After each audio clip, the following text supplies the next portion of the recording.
Hello, and welcome to this webinar on applying for scholarships and bursaries. My name is Jillian Armstrong, and I'm the Grants and Communications Manager for the County Foundation. The County Foundation, just for a little bit of background, is the local community foundation for Prince Edward County. We focus on this specific area. We work with a variety of different donors and fund holders who establish funds for the purposes of granting out scholarships and bursaries to local students. So each year we accept applications for our various different student awards. But today's kind of presentation is focused on everything you need to know about applying for a student award, scholarships and bursaries, kind of the top tips for applying.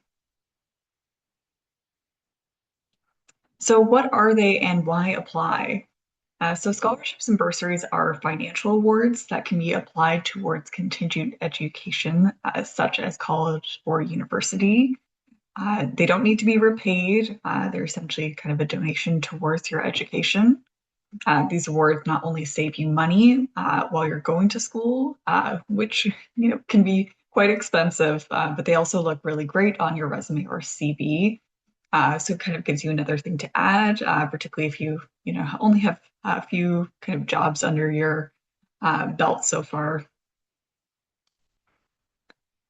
In terms of common criteria, so most applications are going to ask for a student transcript, which is essentially a report that you can access through your guidance department that shows what classes you have taken and the grades that you received for each of the classes.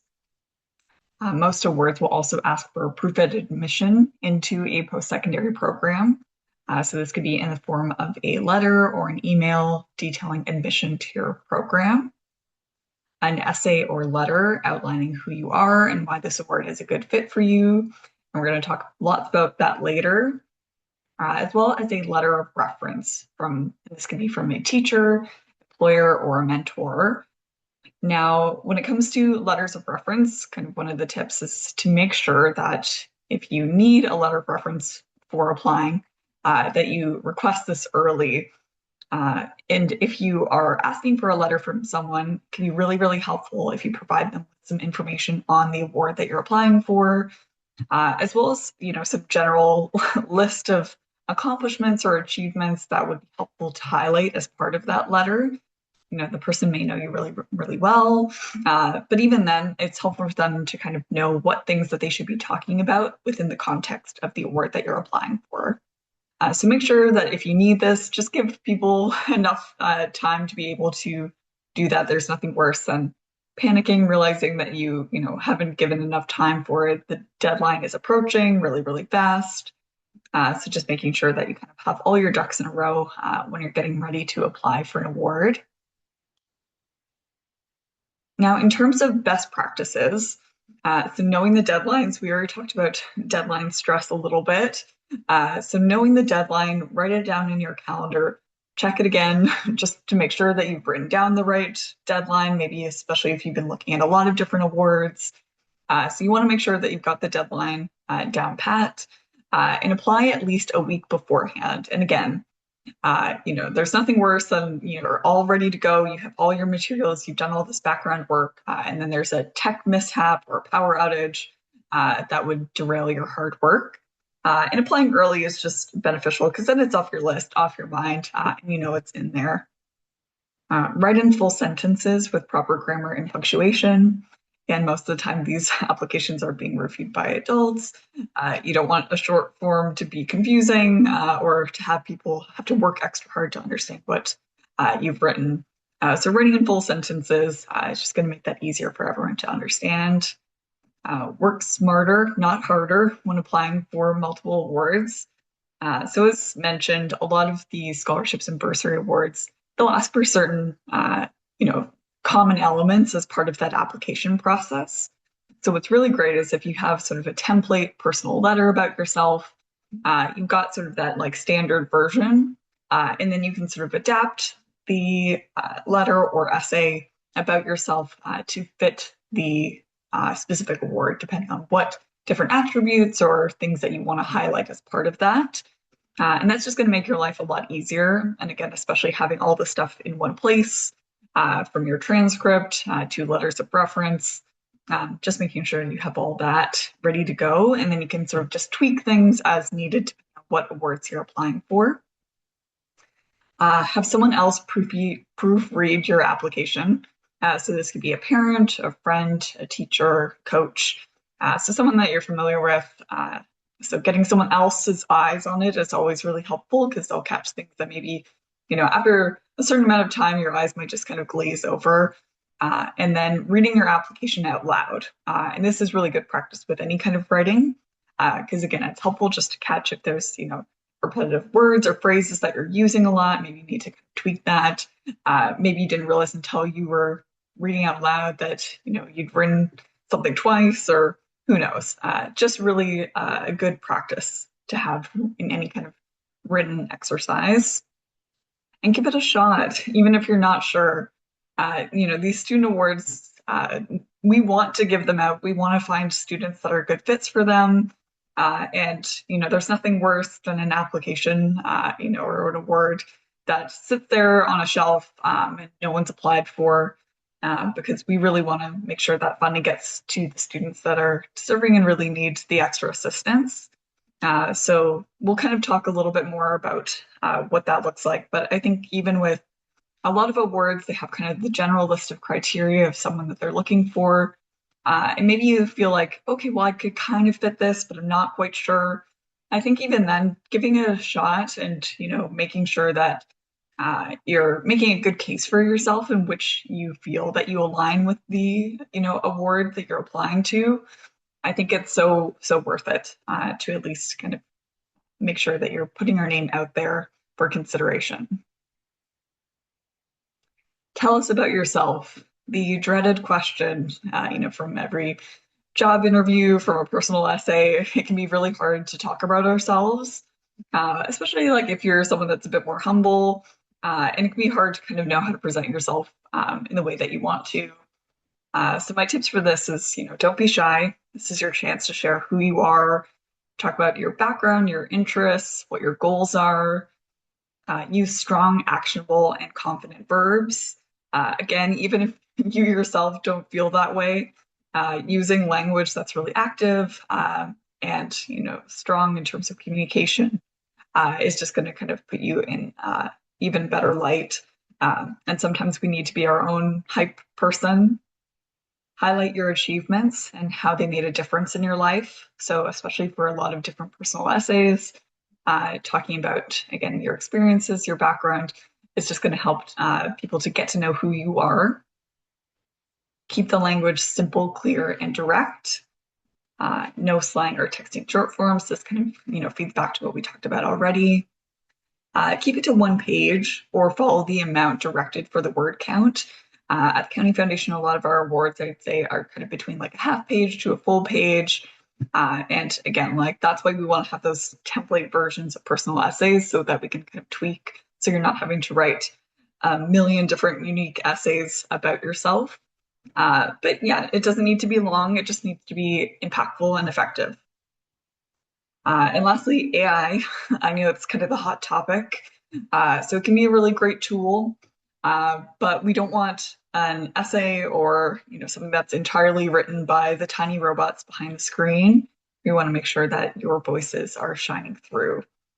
So especially as we get better acquainted with AI and more people are using it, we start to notice what are the trends and the things where we go, this kind of sounds like it was maybe written by a computer.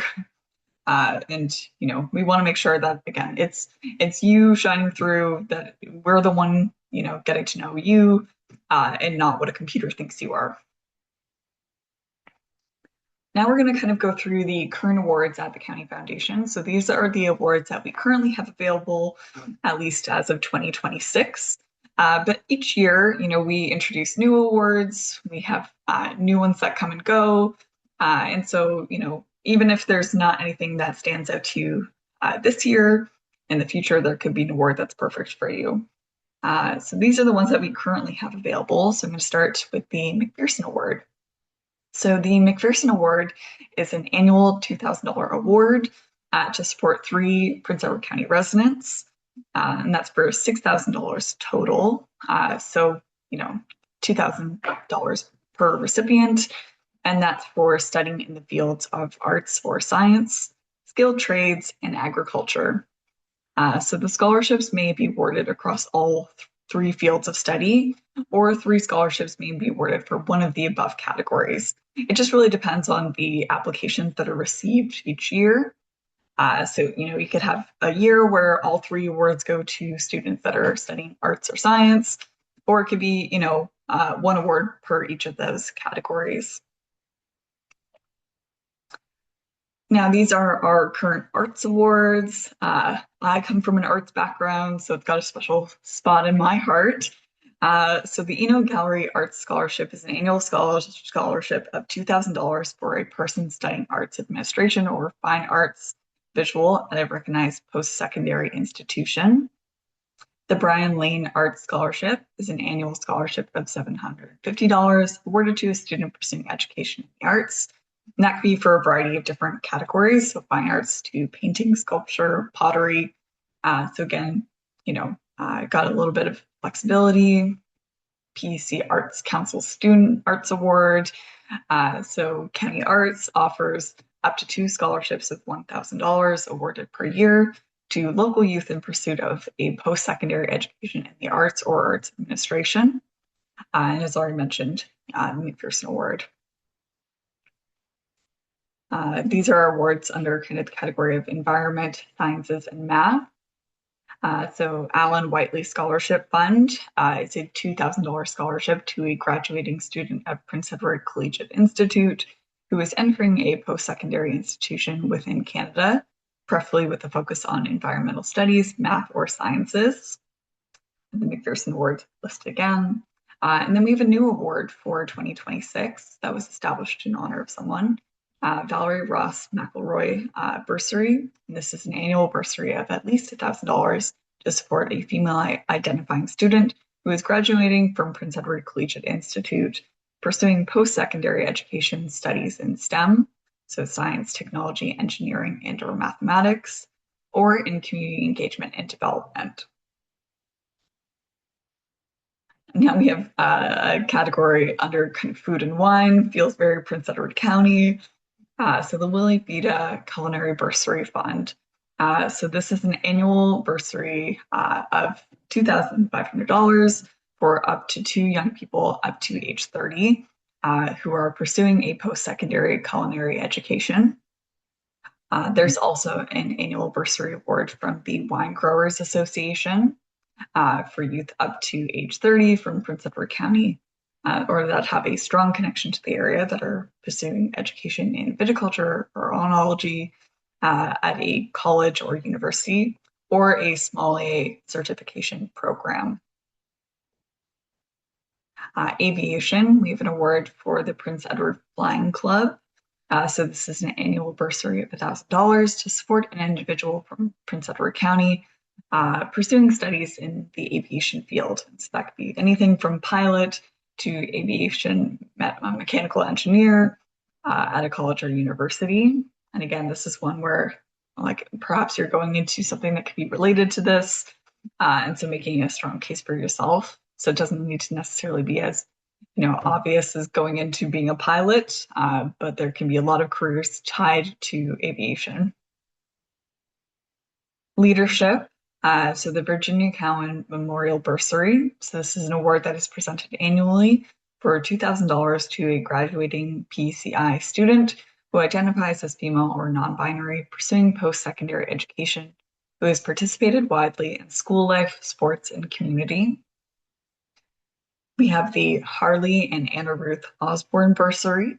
This is an annual $1,000 bursary, and it's for a graduating student either from Prince Edward Collegiate Institute or Napanee District Secondary School, who has consistently shown leadership, initiative, and dedication to serving their community. This award was actually established in honor of someone's parents who attended both of those schools, in case you were wondering why we have a Napanee school listed here. So I thought that was really sweet. And then this is also just to recognize again that the Valerie Ross McElroy Bursary, you can apply under community development and engagement. Trades. So we have a really, really fantastic award for those that are going into skilled trades. So there's two scholarships of $10,000 for a 2-year period. So it's a total scholarship amount of $20,000 awarded to graduates of Prince Edward Collegiate Institute who are pursuing post-secondary education in the trades. And what's really, really special about this award is that there's a portion of the award that's directed towards tuition. And then there's a portion of the award that goes towards cost of living. So this could be to assist with the purchase of tools, books, anything kind of related to your education, but also just to support you pursuing your educational goals. So that one's really special. So definitely want to give that one a special shout out. And then as well, McPherson Award, skilled trades is another one of the categories. Social equity. So there's the Marjorie Sarah Stalkovich Memorial Bursary, which is an annual bursary of $2,000 to support Indigenous education and lifelong learning in Prince Edward and Hastings. And we also have a fund called the PEC Syria Fund. They have an education fund, which is specific for former refugees pursuing post-secondary educational opportunities or training with a recognized organization. Now, this one's also a bit of a unique award, which is for grade 10 students. And so the Rock Youth Services established the Bright Future Award, which is a bursary of $1,000, which will be awarded annually to a grade 10 student living in Prince Edward County who has demonstrated growth and progress towards their personal success through overcoming barriers. And what's special about this is that so many of our awards are specific to grade 12 students, so those are graduating. But this one is kind of a midway check-in point in which, we see the hard work you're doing. And so it's awarded to a grade 10 student. And essentially what we do is that we hold on to that fund until it is time for them to graduate and they are ready to pursue their post-secondary education. And we hold on to it for 3 years after graduation. So any time within those years, they can, so if they decide to take a gap year, that's totally fine. And then once they're ready, then we would disperse the funds once they have signed up officially for their post-secondary education. And the selected recipient for 2026 will actually also receive a laptop donated by CGI. Okay, so now I've kind of gone through all our different student awards that we currently have on offer.